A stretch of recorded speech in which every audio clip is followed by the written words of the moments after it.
Vamos entrar um pouco no tratamento. Inicialmente, tratamento medicamentoso. Você falou de radioterapia, radiofrequência, depois você pode falar um pouquinho, né? Mas o tratamento medicamentoso, como é feito o tratamento? Quando estudamos a dor na residência, a gente existia lá aquela escada analgésica, né, Lu, que começa com os anti-inflamatórios, no primeiro degrauzinho com os anti-inflamatórios não hormonais e os analgésicos, depois no segundo degrau entre os opioides, o opioide fraco, e aí quando você aumenta um pouquinho, você acende um pouquinho na escada, são os opioides fortes, e aí tinha a situação de você dar associação também, que nós vamos explorar um pouco isso depois em opioide analgésico, etc. Então, assim, sobre o tratamento, existe vários medicamentos. E também depois tem os adjuvantes, os medicamentos adjuvantes. Vamos começar pelos opioides, os opioides fortes e os opioides fracos. E também eu queria que você abordasse um pouquinho o pavor da morfina, né? Sim. Acho que as pessoas têm Então, pavor de usar morfina. tem muita coisa para a gente falar sobre essa escada. Quando ela foi criada em 86, depois ela foi revisada em 97, muita coisa foi criticada sobre ela. E o que eu acho mais interessante é que várias pessoas começaram a fazer artigos muito interessantes criticando assim. Primeiro, a gente tem que pensar as regras para a escada. Eu tenho um remédio, primeiro pela boca. Tome os remédios, vamos tentar a via oral. Se a via oral não for uma opção, aí a gente tenta outras vias, dependendo de onde é o tumor, de como está esse paciente. Segundo, numa dor, às vezes a gente tem que ver que não é só subir, às vezes é descer. Verdade. Porque se o paciente tiver com uma dor muito insuportável, aí realmente a gente vai começar com o quê? Com opioide forte. Exatamente.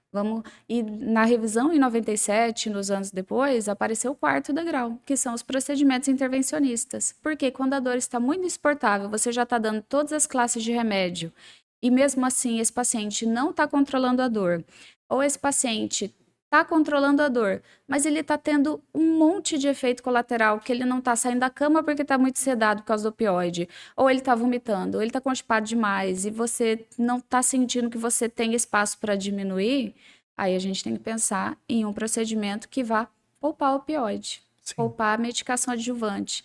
Então, às vezes, numa crise de agudização, quando a dor está muito forte, a gente desce a escada em vez de subir. E aí, pensando nesse começo da escada, a gente tem, é isso que a gente está falando. Qual é o mecanismo dessa dor? É uma dor inflamatória, uma dor óssea que eu vou passar um corticoide. Mas tem uma compressão nervosa que a gente vai começar com uma medicação, uma dipirona, uma dor fraquinha. Quando a gente fala em fraco, é o quê? 3. Isso que é o importante da gente estimular as pessoas a perguntarem sobre a dor. Você sabe que eu tive caso no decorrer da minha carreira, poucos, né? Mas tive de pessoas que começaram o tratamento vai subindo e a gente vai dando o opioide fraco, opioide forte e teve algumas pessoas que falam, não, o analgésico para mim é melhor do que esse tipo de coisa.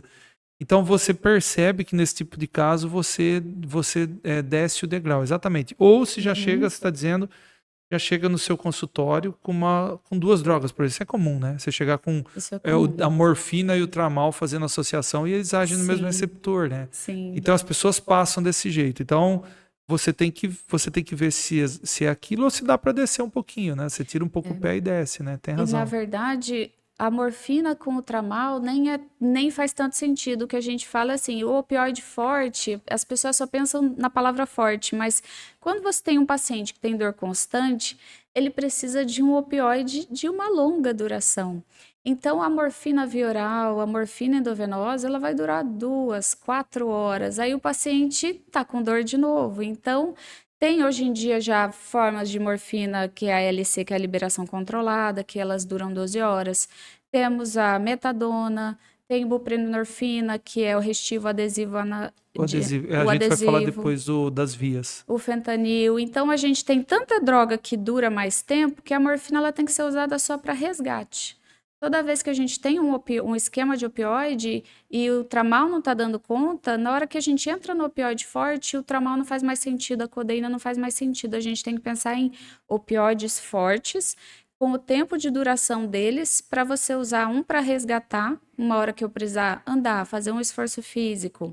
Tem aquela dor incidental, que é uma dor que até hoje é a mais difícil de manejar, que o paciente está controlado, está com aquele opioide que vai ficar direto na escada. Ah, tem a dose de morfina para o resgate. E de repente aparece uma dor que na hora que ele toma a morfina, a meia hora que ele toma a morfina, ela já foi embora. E aí tem muita gente que fala, tem fatores emocionais, tem fatores do esforço, mas acabou o esforço, acabou a dor. Então essa ainda é uma das dores mais complexas da gente tratar, a dor incidental. Mas o mais importante é que a hora que a gente vê que um esquema estava perfeito e esse paciente começa a usar muita morfina, eu sempre falo aos pacientes, você tem que anotar. Anota, faz um calendáriozinho, pega uma caderneta e fala: ah, tomei minha metadona, depois tomei um comprimido de morfina, aí tomei mais um, aí tomei mais um, aí tem alguma coisa acontecendo, esse tumor está progredindo, por que você está tendo mais dor do que você tinha antes? Ou às vezes os pacientes, como não entendem, eles falam assim: não, eu estava tão bem, doutora, que eu parei de tomar a metadona de manhã. Aí começa a tomar um monte de morfina porque tem alguma coisa Sim. errada. Eu falo com os pacientes que é mais ou menos o exemplo do diabético. Aquele diabético que tem que usar insulina, ele usa a insulina NPH, que é aquela que dura o dia inteiro, e a regular só para quando vai comer. E a morfina, seria a morfina. Então, às vezes, eu tenho pacientes que eles vão no PS e falam: doutora, eu estava com tanta dor, e chegam sem remédio. O mais comum é chegar sem nenhum adjuvante ou com opioide fraco. Fala, eu estava com tanta dor, fui no pronto-socorro, eles me deram morfina e falaram: olha, eu já te dei morfina, não tem mais o que fazer. Eu falei: e aí? Aí eu fui para casa e voltei 4 horas depois, porque passou o tempo da morfina. Sim, isso aí. Ó, eu acho que isso é uma coisa interessante da gente chamar a atenção, que fique bem claro isso, né? Porque no começo, quando eu fiz a pergunta para a doutora, eu fiz questão de falar a respeito da reação das pessoas quando a gente fala no uso da morfina, né? Então, olha, tem pessoas que não querem usar, tem outras pessoas que acham que isso já é o fim, e não é desse jeito. Então, a gente tem, cada caso é um caso, a gente tem que fazer esse tipo de avaliação. E veja o que você disse, né? Nós estamos falando em associação de outros medicamentos para fazer com que o efeito da droga, da morfina, ele seja otimizado. É isso que nós estamos falando, acabamos de falar, né? Então, é importante fazer a avaliação correta por causa disso. De maneira muito simplista, quando eu pego no meu consultório e eu vejo um limiar de dor baixo, eu sempre começo com um analgésico. Eu tenho um problema muito grave em usar anti-inflamatório, sabe, Lu? Porque a maior parte dos meus pacientes, eles são pessoas de idade, a maior parte, não todos, e eles chegam, eventualmente têm que fazer quimioterapia, e às vezes tem uma função renal não muito boa. Então eu já tenho esse preconceito no anti-inflamatório, e eu costumo, depois, com a evolução da dor, eu costumo entrar bem daquela maneira, com opioide fraco e até chegar no opioide forte, que é do jeito que manda, mais ou menos do jeito que manda o figurino, para quem não tem um conhecimento tão profundo quanto você tem. Eu costumo fazer isso, mas eu falo muito que é importante você fazer associação para fazer a manutenção.